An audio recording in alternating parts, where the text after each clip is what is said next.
I know that he like the hunts series or just the character? Just the dude, like historically, as in the original, like telling of that story. I don't know. I only saw the one movie. Okay. And this anime series. And the anime series. Which doesn't actually have he has like a descendant of that guy, but not the actual guy in it. Right. I know that he was a vampire hunter, and I know that he was also oh, well, you're talking about like the actual Van Helsing movie, which I don't think is based on the book, but no, he Oh, then I'm not talking about historically accurate. Well, I'm not sure if Van Helsing was an actual person. I'm pretty sure that if he existed, it would necessitate the existence of vampires. Either that or the guy was a kook. You beat me to it. I was going to say that or he was nuttier than Squirrel Poo. I mean, something like that. One of the two has to be true. I don't know. I like the idea of him actually existing, and somebody just came along and they were like, "You need a book written about you," and he was just like, "But first, let me kill the vampires." But no, in the movie, he's actually a medical scientist, but he also has he also did like write a book or something on vampires, and so he does believe they exist and all that kind of fun stuff. Is it one of those things where it's like Waldo Butters in the Dresden Files, where he sees enough evidence on his slab? It never really establishes why he believes in the movie that I saw. Okay. But he just kind of knows they exist, and he's very calloused about all of it. I've always found one of the women that gets turned into a thrall, her friend asks, like, did she suffer much? She's like, yes, she was suffering greatly. Then we stabbed a stake through her heart and cut off her head, and now she's quite peaceful. You did it. Giving it back.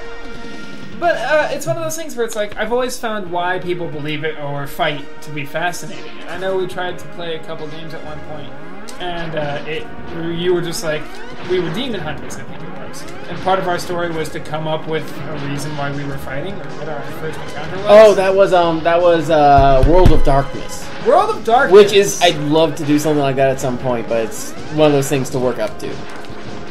And we'd all need our own computers that would work for that. Oh, that one's fun. I'm gonna shoot you and webcams and stuff like that. Right, and that's just far down the line, if it ever happens. And you had the doctor that like saw some weird thing in the parking lot, and then I really liked my character, but he was heavily based on Waldo Butters, who it turns out I kind of hero idolized. I was just like, this dude, because he's so ordinary, and I've always loved ordinary characters doing extraordinary things. Like for example, I don't have a character that I haven't made, but at one point, I thought about making a character for something where, in a world of vampires and demons where everyone can literally be what they want to be, he was just a traveler, and he just told stories of the things he saw. And, like, he only ever survived a problem by outthinking the things and, like, just forward planning. I love that kind of character. Well, that was the first game of World of Darkness I was ever actually going to really play in. My plan for a character is supposed to be a mixed game, so there's supposed to be all sorts of magical creatures, and there's like one guy who's an immortal, which was just kind of regular human with some magical powers. Okay. But I was just going to play a guy that had no magical powers, and I was just going to make him really good with a gun. Ooh. So he was a sniper. That was kind of going to be his thing. He didn't get right up. Kind of Hawkeye from Full Metal Alchemist. Yeah, something like that. That wasn't my intent. I was just like, what's a guy like this going to do? Well, specifically, he was supposed to be a hunter. That was kind of what he did, was dealt with supernatural abilities, so none of the other guys none of the supernatural entities he was with would necessarily trust him. But that was kind of his thing, is that he took care of supernatural entities by shooting them from a situation where they wouldn't know he was there. Okay. So it's like the Men in Black's personal problem solver. Something like that. Also, the Men in Black. It's Sigma. And Zero's no, just that is Vile. Oh, that's Vile. Yes. And Zero's just like, I got it. Yeah. And I'm like, I can help and stuff. And so you climb up the wall. I'm helping. It's fantastic. Okay. So I'm all charged up. I'm ready to go. The music is stopped. And now we have an ominous, dramatic scene. Yep. Yeah? Fantastic. Ooh, I'm so excited. I am the one who should be dealing with the big plot thing. Zero! Do what I tell you, or he's history. I'm gonna defy you. Go ahead and blast him and stuff. Dream on 0. X knows he can't defeat me. My armored carrier is more than a match for his ancient weapons. I'm gonna beat him up. Oh, the battle started. I thought we had... Ow. Don't waste your ammo I'm here. wasting my ammo here. Okay, he got me. I thought this was one of those fights where I could win. No. Okay, my bad. And then Zero springs into action. But I'm not through yet. Oh, he's so cool. I'm starting to see where some of the fanboyisms, like all over DeviantArt, you will see Zero's, like, just fan fiction, fan art. Fan everything. Fan everything. Starting to see where it's coming from. What a worthless gesture. I can't be defeated so easily. It's just you and me now. Now I'm gonna fight you. Woo! Alright, I have full health because the blood magic recharging ability. I don't know. It's the power of hope, Vile. You wouldn't understand. It doesn't really matter how much energy you are. After all, there can only be one. There can only be one. I am the one who is the one. You know, that's like the Highlander series. Okay. It made no sense after the first one. Because the whole plot... Because there can only be one! Yeah, the whole plot of the first one is there's only one left. And then suddenly there's more immortals, and then there's more immortals after that. And even more immortals after that. And it's so like every... Totally not just one! Yeah, every movie there's more immortals, and we're like, no! Yeah, that is kind of exactly the opposite of the point of the Highlander series. It's like I watched the first one, and it was cheesy, and I loved it. I love a good cheesy movie. Confession time, I've never actually seen it.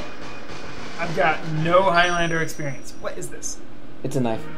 Doesn't look like any knife I've ever seen. It's a scuba knife. Okay. That's great for this video game audience, by the way. Y'all can see that I'm fiddling with the thing. Anyway, you're I couldn't find my other knife, so I've been using that. I have a switchblade I carry at all times. I used to carry around a multi-tool, like, at all times, just because, you know, I don't like being caught unprepared for something. You're like Rory's dad. You would carry a shovel with you if you could. If I could get a utility belt, I would wear the utility belt. Absolutely. It would be something you don't ever see me without. No, I just love that episode of Doctor Who. It's just like, you carry a shovel with you? Sure, doesn't everyone? I mean, come on. What man would be caught without a shovel? I mean, come on. And it came in handy, didn't it? Yes. My brother is always going on about, like, if I knew I was a companion and that the doctor could just come back at any point, you would never, like, you would go to sleep with your utility belt on, you would, like, have a med kit at all points, you would carry the multi-tool. Yeah, you would carry a trowel. You just tried Batman every situation. Because, like, the doctor's the one who, like, especially, like, the Fifth Doctor, but, like, even as you go on, they Swiss Army knife their way out of every problem. They MacGyver everything. Like, you did it! I'm the one who is playing the game. Hooray! Woo! You know who I really wish would have been a companion? MacGyver? No. Sally Sparrow. Who's Sally Sparrow? In the episode Blink. The first... Oh, yeah! She was a reasonably competent person, too. Yeah. And, well, it wasn't like she was insanely intelligent or something, but there was a thing... Well, she wasn't, like, exceptional, really.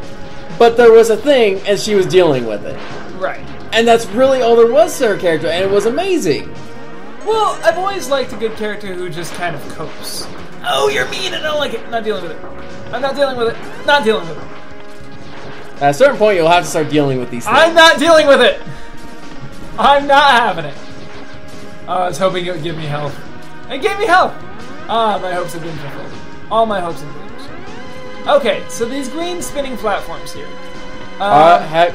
Once again, I don't know why I'm having problems with them all of a sudden. It's functionality that bothers me. Like, that they exist at all is the part that I can't handle. It's like, I don't know why these exist. Like, I could say, like, maybe they're supposed to be, like, safety platforms in case someone falls off, but they don't move to catch you. Guardrails would be helpful in that capacity! No, they wouldn't. They don't get anything done. They only exist as a perilous path to... I don't know. Well, it's one of those things where it's just like... I would say that it exists as an obstacle to stop the Mega Man, but, like, it doesn't stop me.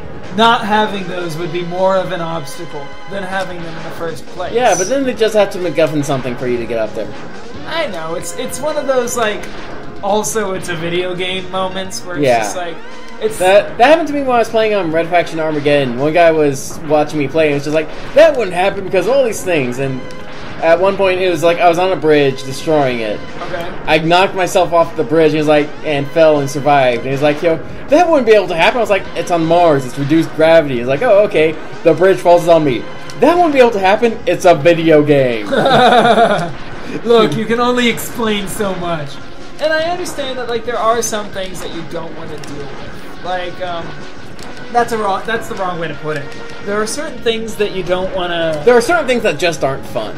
Okay, that's exactly what I'm going for. There are certain things that aren't fun, and there are certain things that are fun, regardless of whether or not it's a video game. Yeah. And if you get so caught up in reality, you forget to have a good time, like, just killing dragons and hopping on green platforms. Like, I don't care that I'm not... I don't care that this doesn't make sense because of how much fun I'm having. You know? Oh! Yes! Fantastic, glorious, etc.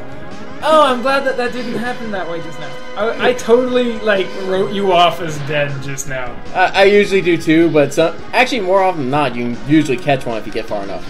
Well, okay. So you've got, like, this experience. You're like, oh, I know that you can save yourself. And I was just like, I'm falling! Yeah. Dale, just get out of there.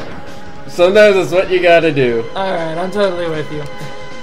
I remember, did I ever finish my question where I was wondering about what Mega Man does whenever there isn't war? Yes. We decided he was just like a police officer, and sometimes he trains so that next time the Mavericks happen. Okay, that's fair. Yeah. I like to think Though at one point during the games, which we'll get to at some point, he does turn pacifistic. I think it's 8. You don't get him till, like, you can't play as him until halfway through the game because he becomes a pacifist. Well, that's kind of directly against his programming, though. Is that one of the artificial intelligence things? I guess. It's like he has to have learned. Yeah. He just gets to the point where he's, like, tired of fighting all the time. Fantastic. You got this. I'm so... Here, let me move to the edge of my seat. You had to say it. I was ready. You had to say it. I'm moving back and firmly planting my butt cheeks on the chair. I was on the edge. This is the first time I've had to save.